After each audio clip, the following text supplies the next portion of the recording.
أمي دكي كبرينات معرقي أمي شتا أنت الله ستوتا إلهي يا ودود عفو بلن قلباتችን ይጽዳ ምህረትህን አድለን በተከበረው ወርህ አዝነህ ተቀበለን ኢላሂ ተቀበለን ተቀበለን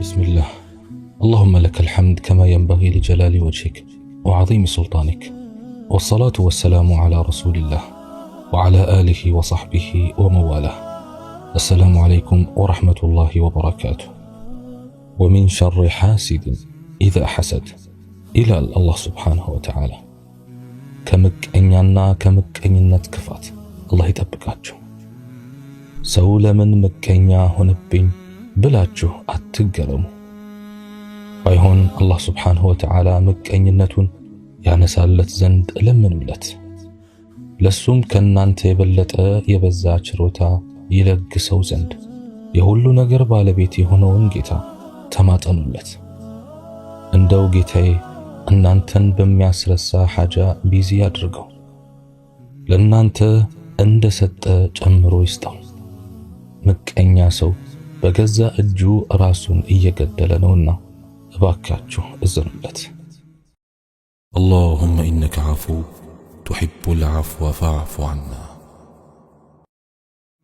مكأنينت يا الله انشروتانا كففل بقلت مكاومنا يني رزق لمن تببه يسو لمن سفا السوا لمن توددج أني لمن تتألو النرسو انديت تساكالاتشو الناس لمن ودكن بلو مكاتلنا በምድር ላይ ዘመኔ ልጇን የምትመቀኝ እናት ጭምር አየሁ በጓደኛዋ እድገት የምትቃጠል ጓደኛ በወንድሙ ስኬት እንቅልፍ የሚያጣ ወንድም በልጁ ማግኘት የሚቆጣ አባት አይቺ ታዘቡ እንደ ሰው ሁሉ ሰው ለኔ መልካም ያስባል ብሎ ማሰብ የዋህነት ነው ቅናት ምቀኝነት ካልታሰበ ሰው ጭምር ሊያጋጥም ይችላል በቅርብም ሆነ በሩቅ ሰው ላይ የምቀኝነት መንፈስ ካያችሁ አደራችሁን ዱዓ አድርጉለት ከልባችሁ ለርሱም ለናንተም ሰላምና ጤና ሲባል ስኬታችሁን ደብቁ ለሐሲድ አትናገሩ ዓላማችሁን በየቦታው አታውሩ የትርፍ መጠናችሁን አትለፍልፉ እሱን ለማብሸቅ ይመስሏልና ምቀኛ ፊት ሳቅ ፈገግታ አታብዙ አይን ያገኛችኋልና በየቀኑ ካላማረብን ለብሰን ካልወጣን አትበሉ ኢላሂ ያ ረህማን አፉ በለን ቀልባችን ይስዳ ምህረቱን አድለን በተከበረው ወርህ ስራዎቻችን ተቀበለ ኢላሂ ተቀበለ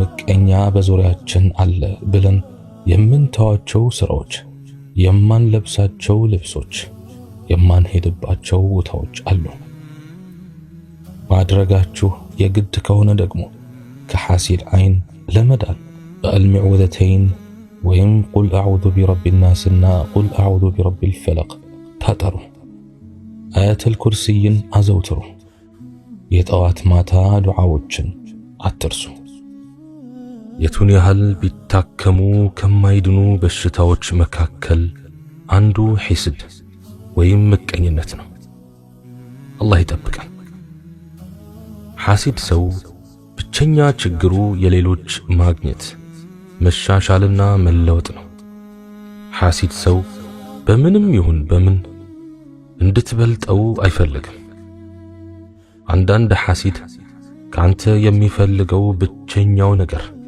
አንተን ምድር ላይ ስትንቀሳቀስ አለማየት ነው። ካልሆነም ወድቀህ ካላየህ በስተቀር ሰላም የለውም። ወድቀህ አይቶህ ጭምር እንኳን የምትሰራ የምትንቀሳቀስ እየመሰለውም የሚጨነቃል። ስለዚህ ሰላም የምታገኘው ከሱ ስትርቅ ነው።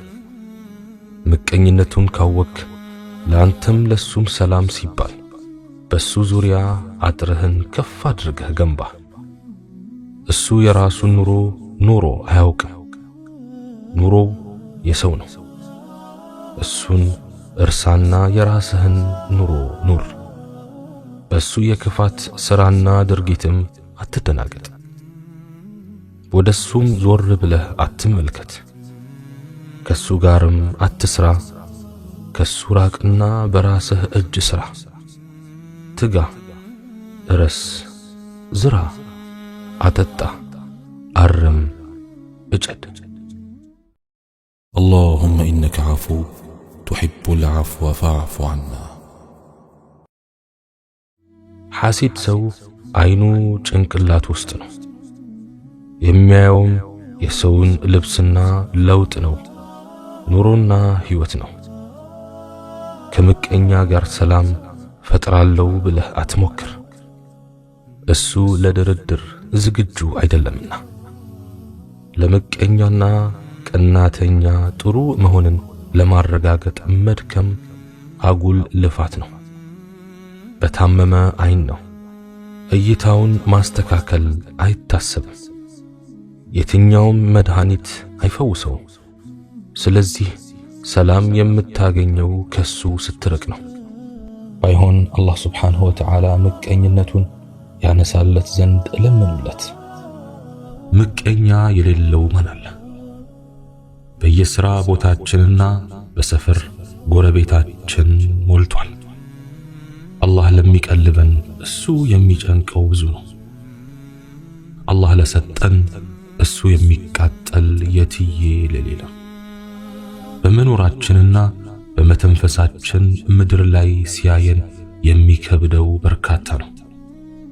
ከቤት ጀምሮ እስከ ሥራ ቦታችን ድረስ የቀሉ አይኖችና የተቃጠሉ ልቦች ሊሸኙን ይችላሉ።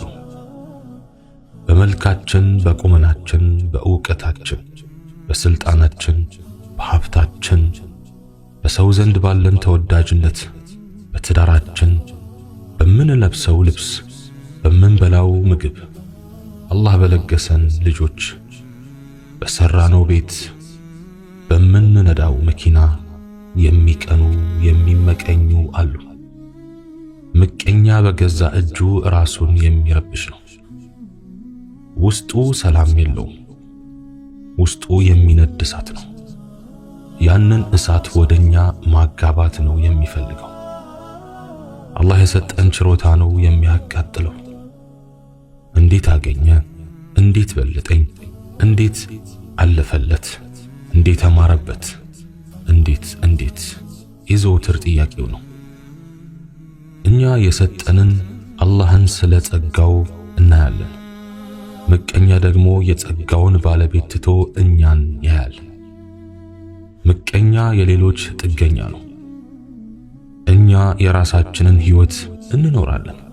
እሱ ግን የራሱን ትቶ የእኛን ሕይወት ይኖራል። ከራሱ በላይ የእኛ ሕይወት ያሳስበዋል። ከራሱ ማግኘት በላይ የእኛ ማጣት ያስደስተዋል። በየዘመኑ የዚህ አይነት ሰዎች አሉ። የእኛ እንጂ የራሳቸውን ሕይወት አይኖሩም። አጂብ! ለምቀኛ ትኩረትም ሆነ ቦታ መስጠት የለብንም። ከሱ መራቅ፣ መናቅ፣ መደበቅና ከክፋቱ በአላህ መጠበቅ ነው የሚያስፈልገው። ወሚን ሸሪ ሐሲድን ኢዛ ሐሰድ። አላህ የልቡን እሳት ያብርድለት።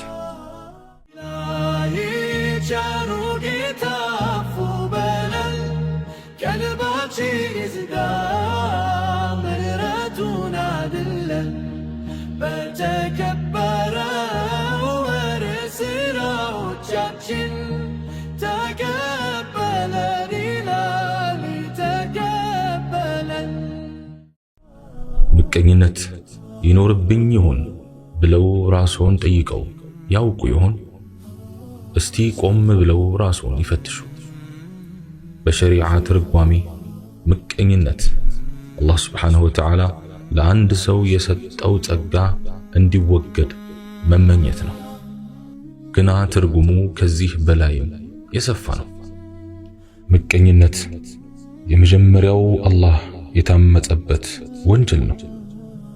ጌታችን አላህ ሱብሓነሁ ወተዓላ ኢብሊስ ሆይ በሁለት እጆቼ ለፈጠርኩት እንዳትሰግድ ምን ከለከለህ? ኮራህ ወይስ ከትዕቢተኞች ሆንክ ሲለው የሰጠው መልስ ያገጠጠ ምቀኝነት ነበር። እኔ ከርሱ ከአደም በላጭ ነኝ፣ ከእሳት ፈጠርከኝ፣ እሱ ግን ከጭቃ ፈጠርከው ነበር ያለው። ምቀኝነት ጥንታዊ በሽታ ነው። የአባታችን አደም ልጅ ቃቢል ወንድሙን ሃቢልን የገደለው በምቀኝነት ምክንያት ነው። ዩሱፍን ወንድሞቻቸው ከውሃ ጉድጓድ የጣሏቸው በምቀኝነት ተነሳስተው ነው።